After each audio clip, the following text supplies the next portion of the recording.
okay, little man. It can't hurt us. Maybe a miracle, I think.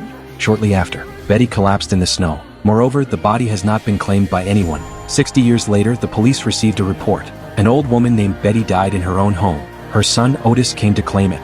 But Otis said that wasn't his mother. That means this old woman is a fraud. The real Betty disappeared after 1954. Police officer Lily asks Otis to look through the John Doe files from that year. He rummaged for several hours. Finally, he flipped to the portrait of his mother. He told the police, the reason for not looking for Mom for so many years is because Betty has developed mental illness, was sent to a mental hospital by her husband. So who is this old woman now? To find the answer, the police found Betty's information in the archives. Betty died in the park in 1954, and that day was the third day after Betty was discharged from the hospital. Blunt head injury, no identification or personal belongings. Betty's first day of hospitalization, she met a crazy female painter named Carmen. Carmen held Otis hostage, just to let everyone see her paintings. Betty reacted quickly. She took the painting from Carmen's hands. Pretend to appreciate seriously. It's so sad.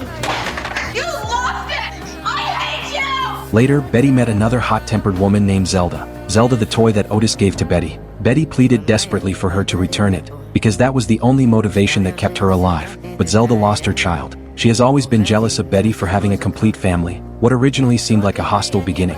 Unexpectedly, a transformation occurred. During an art class, Zelda and Betty became best friends. Zelda clearly remembers that a black man named Anton was extremely infatuated with Betty. Later, Betty proposed organizing art classes. Carmen teaches fellow patients to draw nude human figures, and Anton is the model. But this incident was discovered by the nurse. Say goodbye, Carmen. This was your last chance. No, it was my idea. After being discovered by the nurse, the hospital decided to perform a frontal lobotomy on Carmen as punishment.